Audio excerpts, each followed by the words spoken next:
UPI के इस्तेमाल का चलन अब बहुत तेजी से बढ़ रहा है। देश के लगभग हर कोने में आप यूपीआई का इस्तेमाल कर पेमेंट कर सकते हैं। इतना ही नहीं, पूरी तरह स्वदेशी यूपीआई का इस्तेमाल अब आप दुनिया के कई और देशों में भी कर सकते हैं। मतलब फिनटेक सेक्टर में अब भारत की धमक ग्लोबल होने लगी है और अपने देश की इस दमदार टेक्नोलॉजी का इस्तेमाल करने में ताजा नाम जुड़ गया है यूरोप का।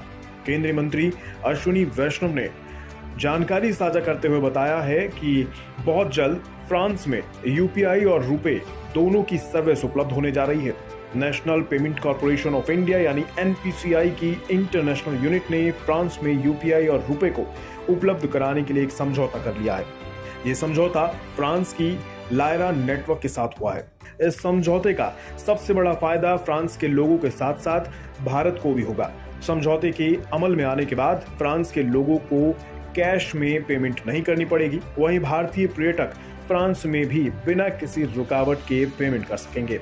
इस मुद्दे पर केंद्रीय मंत्री ने अपनी बात रखते हुए कहा कि पूरी दुनिया ये देख रही है कि भारत हर महीने 5.5 बिलियन यूपीआई ट्रांजैक्शन कर रहा है। ये भारत के लिए बड़ी उपलब्धि है। आपको बता दें, भारत के बाहर दुनिया के कई देश भारत की इस टेक्नोलॉजी की तारीफ कर चुके हैं और इसे अपना भी चुके हैं। जैसे पड़ोसी देश नेपाल ने हाल ही में यूपीआई को अपनाया है। वहीं सिंगापुर, संयुक्त अरब अमीरात और भूटान भी यूपीआई को अपना चुके हैं। इतना ही नहीं, अमेरिकी सेंट्रल बैंक फेडरल रिजर्व भी भारत का इस बात में लोहा मानता है और इसकी तारीफ कर चुका है। गूगल ने भी अमेरिका में यूपीआई को अमल में लाने या फिर उसके जैसी कोई टेक्नोलॉजी डेवलप करने की मांग की थी। तो बता दें, यूपीआई की टेक्नोलॉजी पूरी तरह से स्वदेशी है।